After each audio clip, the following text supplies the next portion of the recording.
제가 시청자 여러분에게 하나 약속하겠습니다.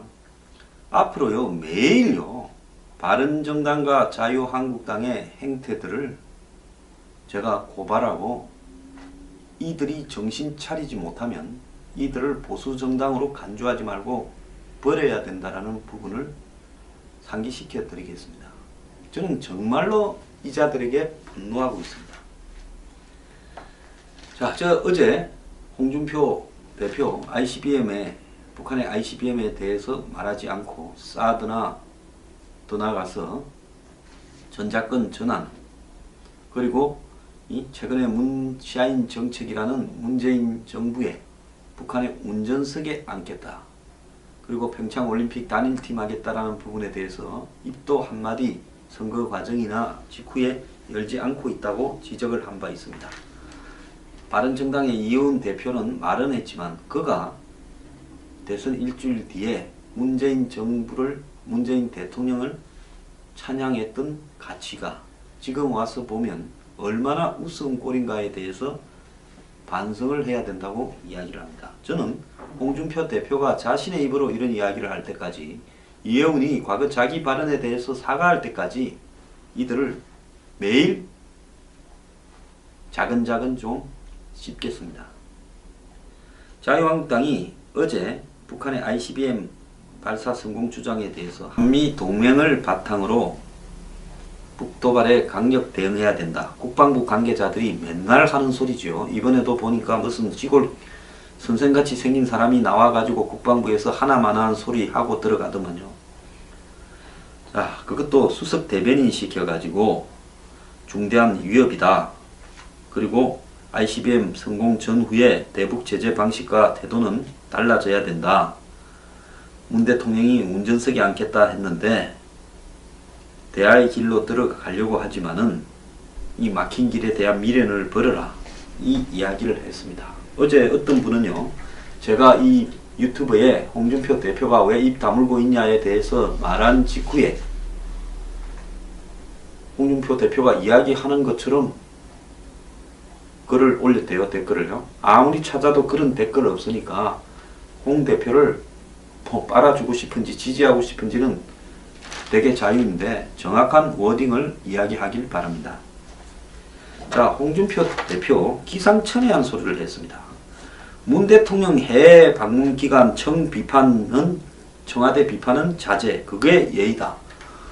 우리가 홍 대표를 지지하는 이유는 우리가가 아니라 많은 보수의 국민들이 홍 대표를 지지하는 이유는 홍 대표가 예의가 없이 독설로서 사이다 발언을 하기 때문에 그를 지지한 것이지, 예의 차리는 홍준표를 지지한 건 아니지 않습니까? 대표가 되더만은 왜 갑자기 예의가 생겨났습니까? 어제 여의도 최고위원회에 나와 참가해서 대통령이 G20에 참석 중인데 대통령이 해외에서 활동하는 동안에는 외교 활동을 하기 때문에 청와대에 대한 비판은 자중할 것이라고 말했습니다. 이게 예의에 맞다. 대통령이 돌아올 때까지 청와대에 대한 비판은 우리가 자제하도록 하겠다. 그러면서 김상곤 부총리 임명 강행, 추가 경정예산 심사에 대해서도 당론과는 달리 사실상 협조 입장을 밝혔다는 겁니다. 이게 우리가 아는 홍준표 맞습니까? 이 홍준표 발언이 끝나자 그간에 생색도 안 나는 개고생을 한 정우택 원내대표가 송영무, 조대엽, 임명 강행 반대와 추경 졸속 처리 비판하는 등 정부 여당의 각을 세웠습니다. 정 원내대표는 확실하지는 않지만 정세균 국회의장이 추경심사 기일을 지정하고 애결위에 상정하려고 할지 모르겠다.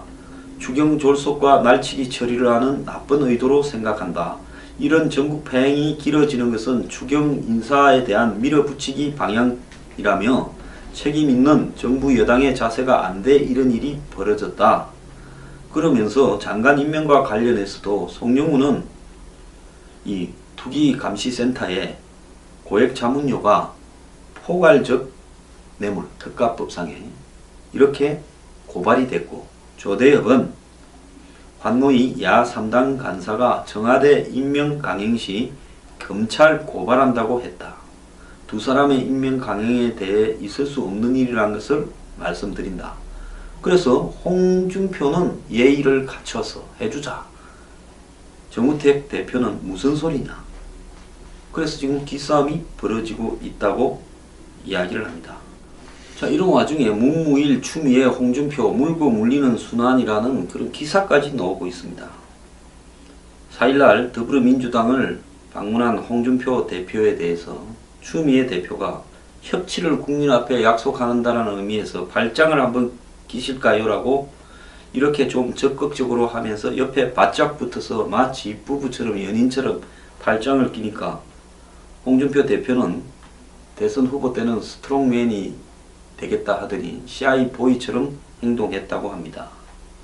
자, 문무일은 검찰총장은 잘 알다시피 성완종 리스트 사건에 홍준표 대표를 기소를 했습니다. 자, 홍준표 대표가 대법원 재판일까지 이렇게 CI 보이로 문재인 정부에 숙이고 갈 겁니까?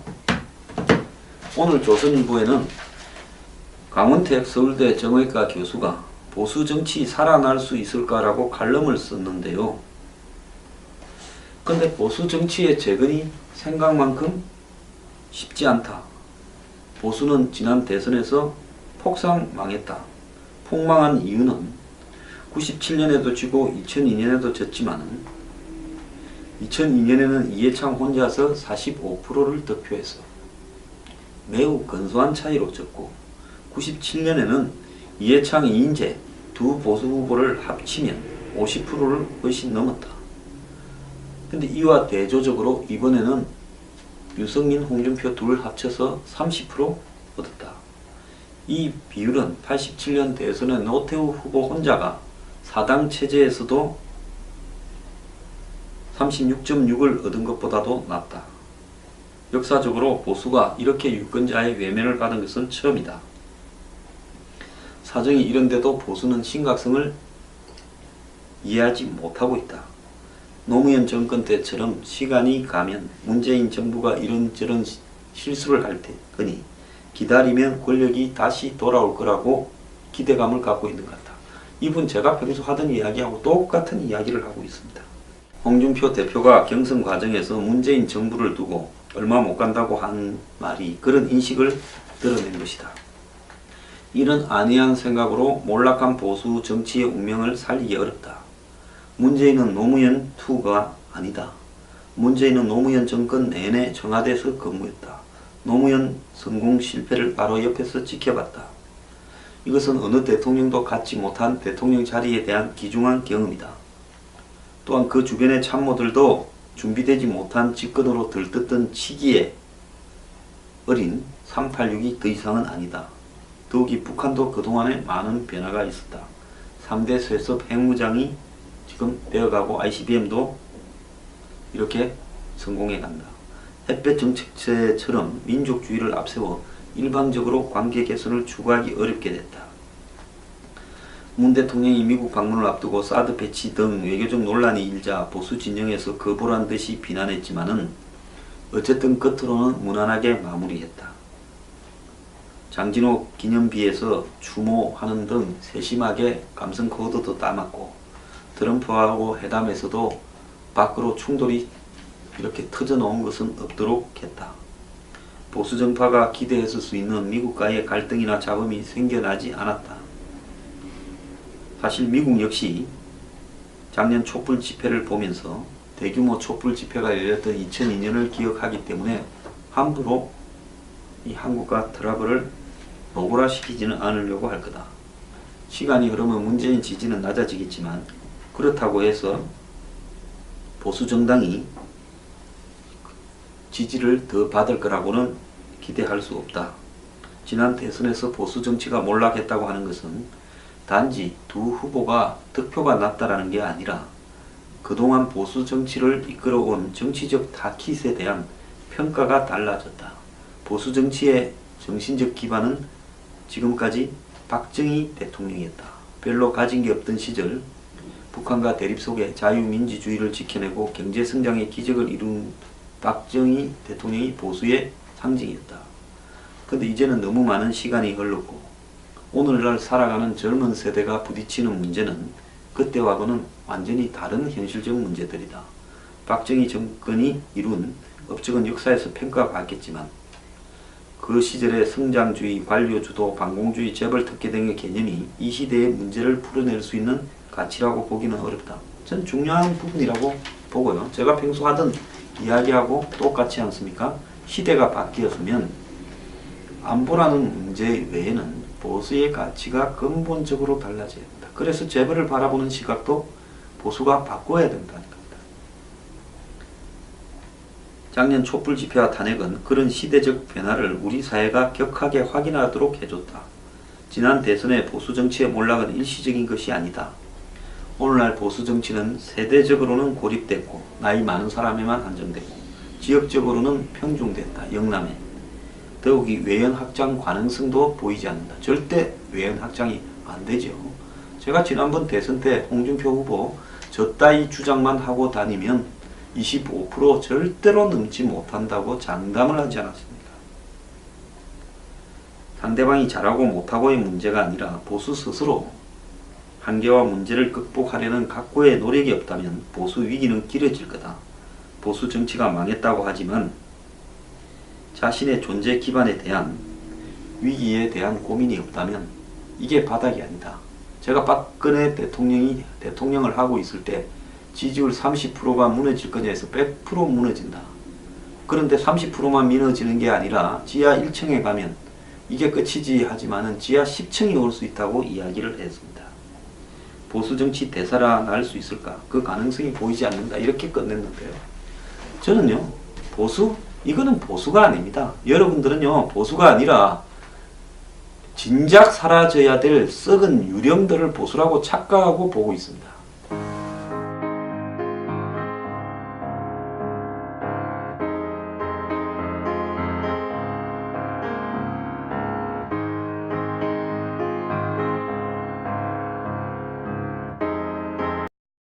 대표 북한의 ICBM에 대해서 말하지 않고 사드나 더 나아가서 전작권 전환 그리고 이 최근에 문샤인 정책이라는 문재인 정부의 북한의 운전석에 앉겠다. 그리고 평창올림픽 단일팀 하겠다라는 부분에 대해서 입도 한마디 선거 과정이나 직후에 열지 않고 있다고 지적을 한 바 있습니다. 바른정당의 이혜원 대표는 말은 했지만 그가 대선 일주일 뒤에 문재인 대통령을 찬양했던 가치가 지금 와서 보면 얼마나 우스운 꼴인가에 대해서 반성을 해야 된다고 이야기를 합니다. 저는 홍준표 대표가 자신의 입으로 이런 이야기를 할 때까지 이혜원이 과거 자기 발언에 대해서 사과할 때까지 이들을 매일 자근자근 좀 씹겠습니다. 자유한국당이 어제 북한의 ICBM 발사 성공 주장에 대해서 한미 동맹을 바탕으로 북도발에 강력 대응해야 된다. 국방부 관계자들이 맨날 하는 소리죠. 이번에도 보니까 무슨 시골 선생같이 생긴 사람이 나와가지고 국방부에서 하나만한 소리 하고 들어가더만요. 자, 그것도 수석 대변인 시켜가지고 중대한 위협이다. 그리고 ICBM 성공 전후에 대북 제재 방식과 태도는 달라져야 된다. 문 대통령이 운전석에 앉겠다 했는데 대화의 길로 들어가려고 하지만은 이 막힌 길에 대한 미련을 버려라. 이 이야기를 했습니다. 어제 어떤 분은요, 제가 이 유튜브에 홍준표 대표가 왜 입 다물고 있냐에 대해서 말한 직후에 홍준표 대표가 이야기하는 것처럼 글을 올렸대요. 댓글을요. 아무리 찾아도 그런 댓글 없으니까 홍 대표를 뭐 빨아주고 싶은지 지지하고 싶은지는 되게 자유인데 정확한 워딩을 이야기하길 바랍니다. 자, 홍준표 대표 기상천외한 소리를 했습니다. 문 대통령 해외 방문 기간 청와대 비판은 자제, 그게 예의다. 우리가 홍 대표를 지지하는 이유는 우리가가 아니라 많은 보수의 국민들이 홍 대표를 지지하는 이유는 홍 대표가 예의가 없이 독설로서 사이다 발언을 하기 때문에 그를 지지한 것이지 예의 차리는 홍준표를 지지한 건 아니지 않습니까? 대표가 되더만은 왜 갑자기 예의가 생겨났습니까? 어제 여의도 최고위원회에 나와 참가해서 대통령이 G20에 참석 중인데 대통령이 해외에서 활동하는 동안에는 외교 활동을 하기 때문에 청와대에 대한 비판은 자중할 것이라고 말했습니다. 이게 예의에 맞다. 대통령이 돌아올 때까지 청와대에 대한 비판은 우리가 자제하도록 하겠다. 그러면서 김상곤 부총리 임명 강행, 추가 경정예산 심사에 대해서도 당론과는 달리 사실상 협조 입장을 밝혔다는 겁니다. 이게 우리가 아는 홍준표 맞습니까? 이 홍준표 발언이 끝나자 그간에 생색도 안 나는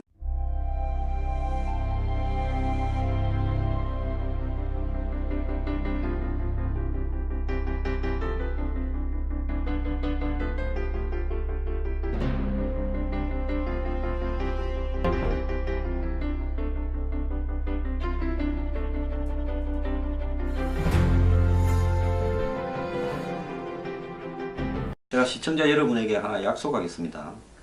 앞으로요 매일요 바른정당과 자유한국당의 행태들을 제가 고발하고 이들이 정신 차리지 못하면 이들을 보수정당으로 간주하지 말고 버려야 된다라는 부분을 상기시켜 드리겠습니다. 저는 정말로 이자들에게 분노하고 있습니다. 자, 어제 홍준표